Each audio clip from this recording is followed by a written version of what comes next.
It is time for a new season of F1 Esports, and we go racing at Bahrain International for the opening contest of the year.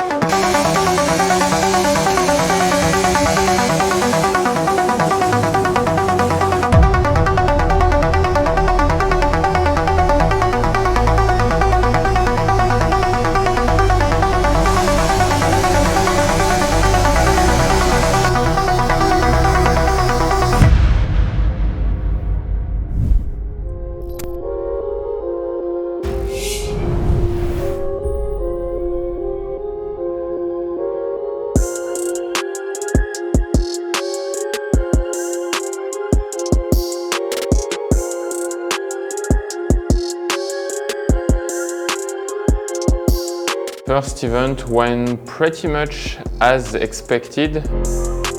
Of course, we didn't extract points in each and every races, but it was very positive to see that we were able to fight for between 6th and 10th position straight away. We knew with the new team that it was going to be, a bit of a learning process, especially in event 1. The first 2 races has been really difficult for us. We didn't score any points. I think still that we had the potential for it. Qualifying in Bahrain wasn't that good. I had some issues with the game at the start of the qualifying, so that kind of hindered me. I think we had good strategy in the race and we made up some positions. Unfortunately, we just missed out on the points, which I think was just due to lacking the race pace a little bit and having issues with the ERS management. But it's something we are working on, and I think we have a solution for it for next event. Imola, a mistake cost me a Q3 appearance in Sector 2, but it was still P13, which is not that bad. And in the race, I made up like 4 positions at the start, I think, so that was a pretty good start.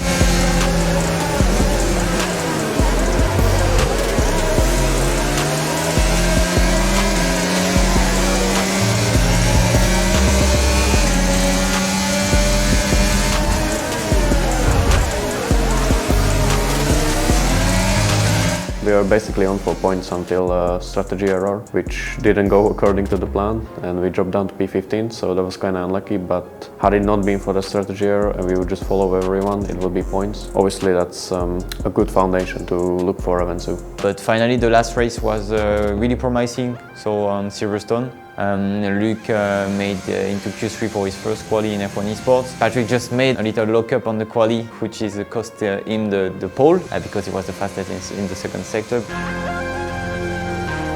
To conclude positively in Silverstone and to be able to put the 2 cars in the top 10 was a very good accomplishment, which is a good sign for the rest of the season. We had the potential, so we just need to work really hard, and it will come for event 2 for sure.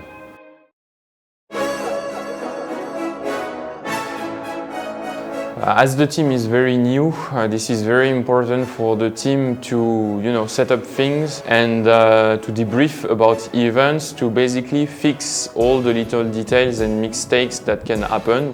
The debriefing was a first time for us, for everyone, but it was really useful because we show what has been done in a wrong way for the drivers during race or quali, the mistakes that we have done.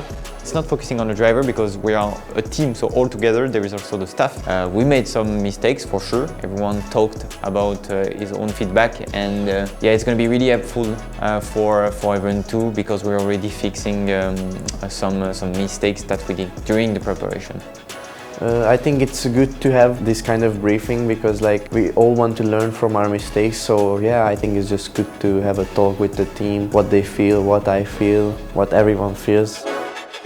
It definitely revealed some stuff that we weren't aware as a drivers that we were doing wrong in the race. I think definitely helped us to focus on that stuff to make sure we don't do these mistakes again in the upcoming races. So there is little mistakes on ERS at Bahrain, for example, on that one. Okay, let's see that. We need the footage, otherwise he's not going to trust us. So here. Exactly there. Yeah. No, but it's not like a huge amount, it's just tiny there, tiny here, 2 to tiny. 3% every time. Yeah, it was Don't love too much because we have some. I was doing the same, I know. We have reorganized pretty much everything. Robin being now more on the operational staff, a role that I had last year. So him now making the radio calls, strategies, etc. Me being more on the team principal side around Alpine as a whole, and the addition of Kevin as well for the processes and R&D. Kevin is a student in engineering in France. He was studying engineering and following the F1 Esports series very closely. That's how we basically get in touch. And through several discussions, Kevin started to work a little bit with us to see how was the sim racing environment, get into it. He's now fully dedicated to the F1 Esports program. The work of Kevin is really useful. I remember that last year we didn't have the chance to have an engineer with us. We were only like coach and the staff were 3, but not like further analysis in the telemetry and the strategy side and everything.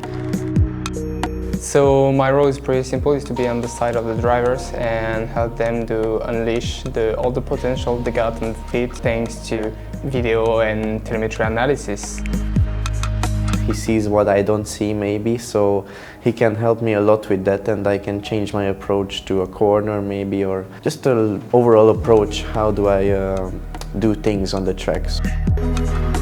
I had issues with pace compared to Patrick, for example, and I didn't know what I was doing wrong. So Kevin just did the telemetry analysis, and where he basically explained what was the difference between my and Patrick's driving, and I think that definitely helped. I've definitely found some pace with that. Team is very new. We have changed 2 out of our 3 drivers from the past year, and we kept Patrick, who only did a couple of races last year as a rookie. Philippe is coming back more on a full-time program, which is a new experience for him as well, and Luke is a rookie, only 16 years old.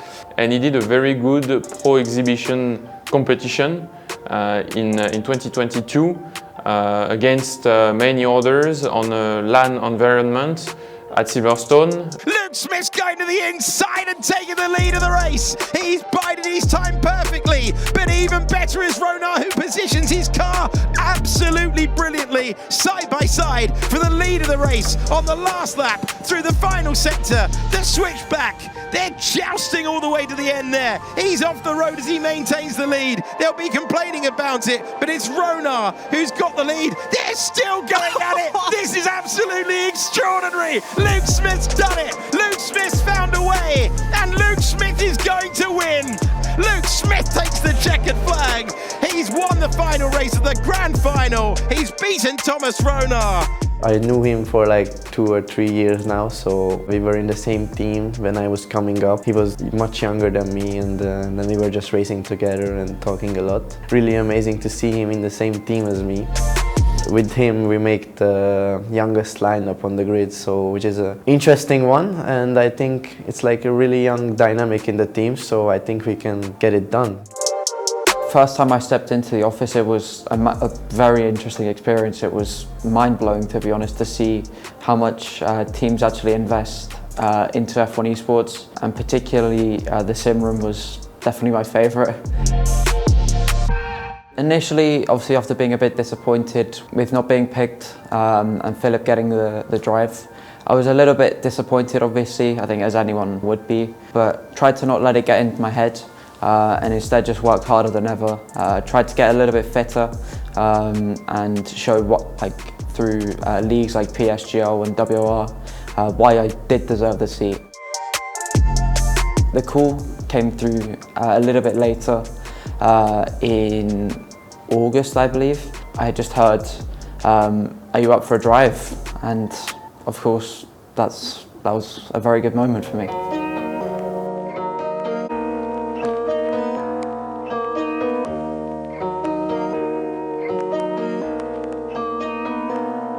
Well, expectations for Event 2 are pretty simple. We scored points in the last race in Silverstone. We definitely want to continue on this way for Event 2. I think we have the potential. First objective is still to score important points. top 7, top 6 would be really, really interesting. Of course, the win is always the target for a driver and for a team, but we need to take it step by step. And the next step, I think, is to finally score points on each race. And then after, we will see for events 3 and 4.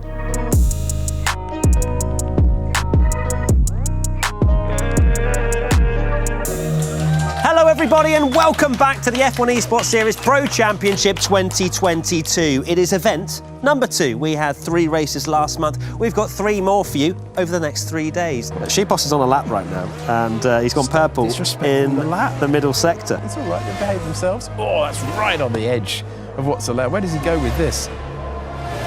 Now he's invalidated. No, that's the end of that. Sheepos, unfortunately for him, has invalidated his lap, again showing the difficulty these drivers are having of being absolutely on the limit and also staying within the track limits.